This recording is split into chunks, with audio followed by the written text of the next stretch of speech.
नमस्ते दोस्तों, कैसे हैं आप सब। आई होप आप सब अच्छे से होंगे और अपनी पढ़ाई भी अच्छे ढंग से कर रहे होंगे, क्योंकि काफ़ी समय मिला है हमें पढ़ने के लिए, घर पर रहने के लिए। तो बेहतर होगा कि आप अपनी पढ़ाई अच्छे से कर रहे होंगे और आगे भी करते रहेंगे, उम्मीद है मुझे।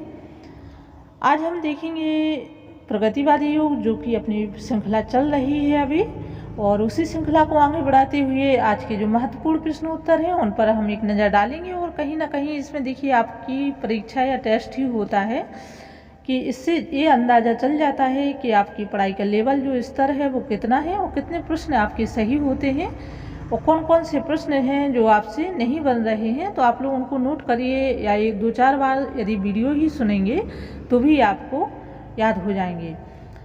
दोस्तों, मैं आप लोगों से एक चीज़ कहना चाहूँगी कि हमारे लिए, यानी कि इंसान के लिए, व्यक्तियों के लिए कोई भी काम इम्पॉसिबल नहीं है। क्यों नहीं है? यदि हम किसी भी काम के, अच्छे कार्य के लिए जिद करें और हमारे अंदर जिद हो, जुनून हो, तो जीत निश्चित है। मेरे स्वयं के अनुभव है और मैंने अपनी कविताओं में भी अपने अनुभव रखे हैं। किसी दिन यदि टाइम मिलेगा तो मैं आप लोगों को अपनी कविताएं भी सुनाऊंगी, जो काफ़ी जोश से भरी हुई हैं और मोटिवेटिव कविताएं हैं। तो दोस्तों, ज़्यादा टाइम न लेते हुए हम बढ़ते हैं आज के प्रश्नोत्तरों की ओर।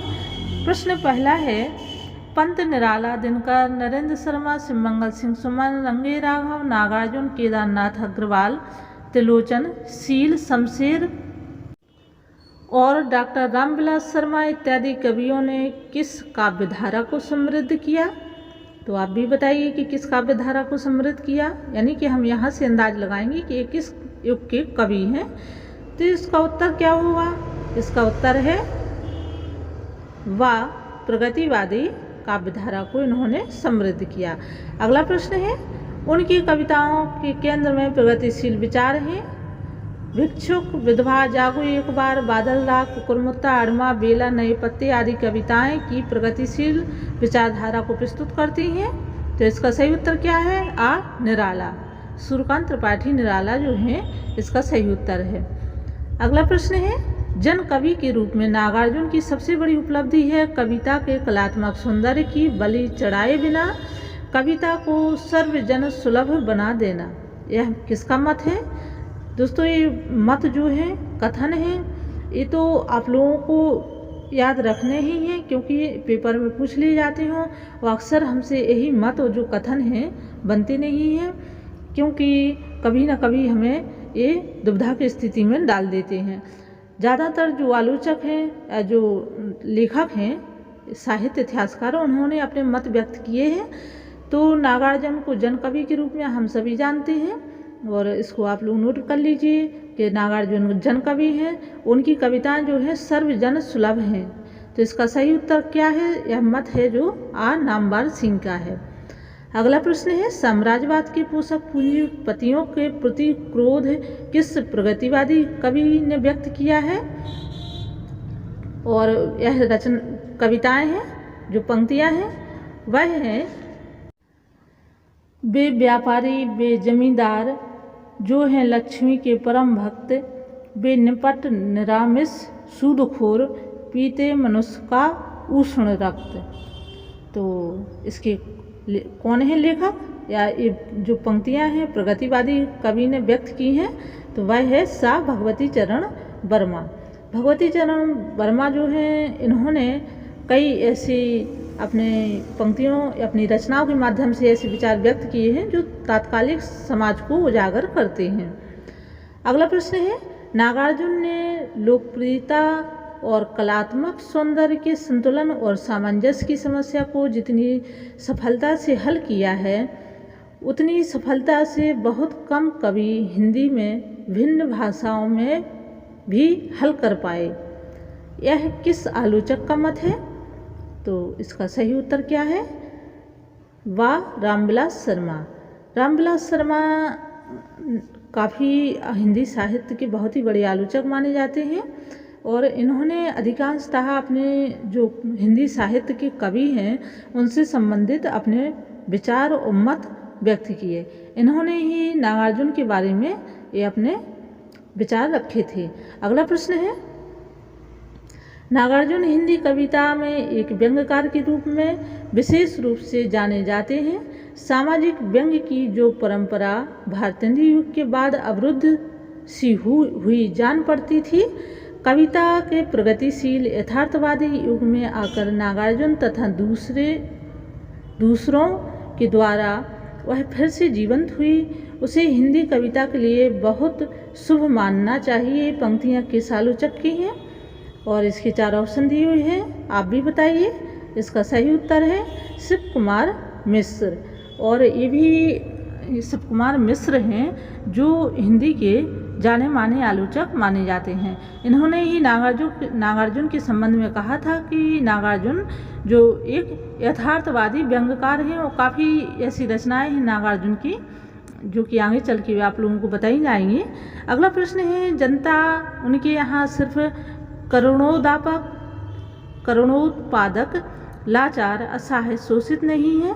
जनता सिर्फ करुणा तथा दया उपजाने वाली स्थिर जड़ वहाँ रखी हुई चीज़ नहीं है, बल्कि इकट्ठी होती है, समूह बनती, चलती, कभी थक कर बैठती लेकिन फिर उठकर आगे बढ़ती, हमला करती, डंडों गोलियों के आगे तितर बितर होती, नारे लगाती, घेराव तथा हड़ताल करती, जेल जाती, कभी कभी जान देती जनता है। नागार्जुन के संदर्भ में ये पंक्तियाँ किस प्रसिद्ध कवि आलोचक की हैं?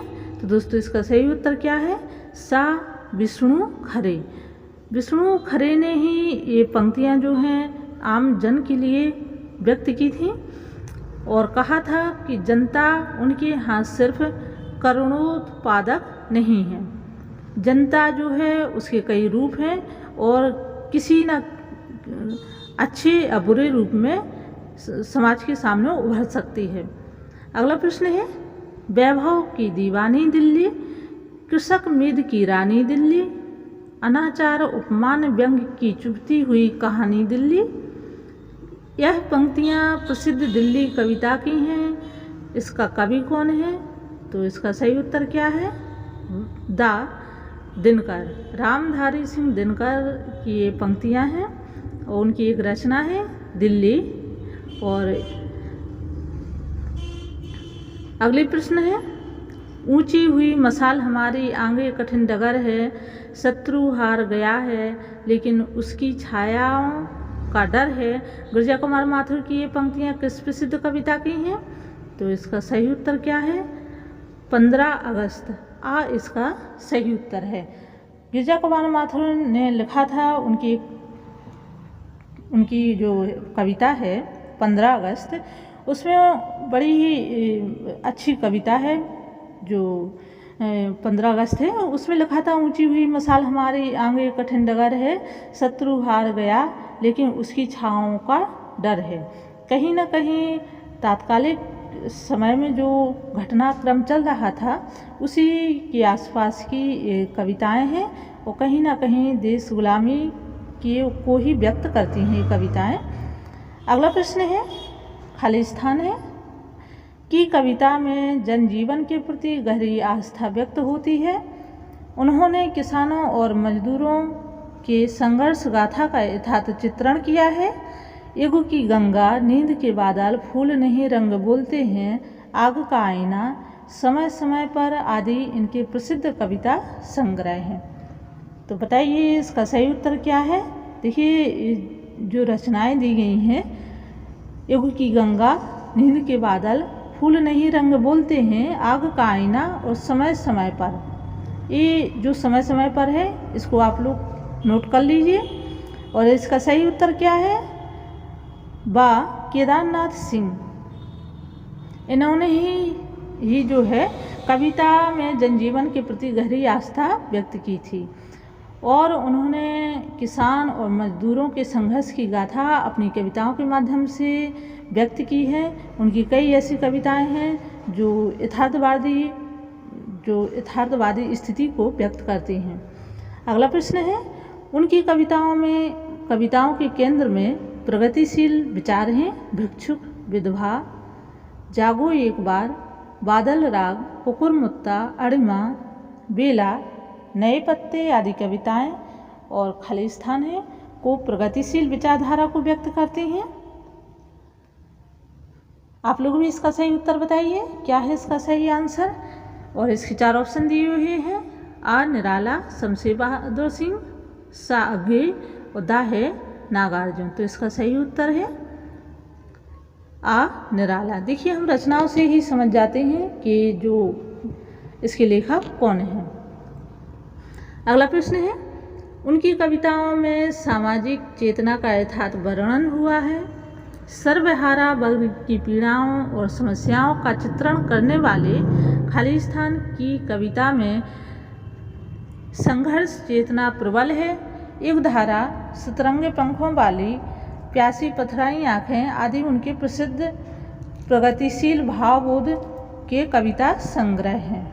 अब देखिए, यदि प्रश्न आ जाए कि प्रगतिशील भावबोध के प्रसिद्ध संग्रह कौन सा है और 4 ऑप्शन दिए हों, 3 उनमें ना हो, 1 उसका सही उत्तर हो, तो फिर आप लोगों को याद रखना चाहिए कि जो नागार्जुन है उनकी कविताएं ही प्रसिद्ध प्रगतिशील भावबोध तथा सामाजिक चेतना का यथार्थ वर्णन और सर्वहारा वर्ग की पीड़ाओं की समस्याओं का चित्रण जो है नागार्जुन की कविताओं में ही होता है।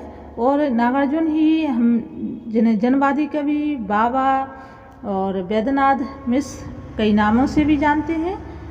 तो इसका सही उत्तर है आ नागार्जुन। दोस्तों, इन प्रश्नों को पढ़िए, बार बार रिपीट करिए, रिवीजन करिए, जिससे आपकी तैयारी बेहतर ढंग से हो सके। और मुझे कमेंट बॉक्स में लिखकर बताइए कि आपको वीडियो कैसा लगा। लाइक ज़रूर करें, सब्सक्राइब कर लीजिए चैनल को। आज के लिए इतना ही, धन्यवाद।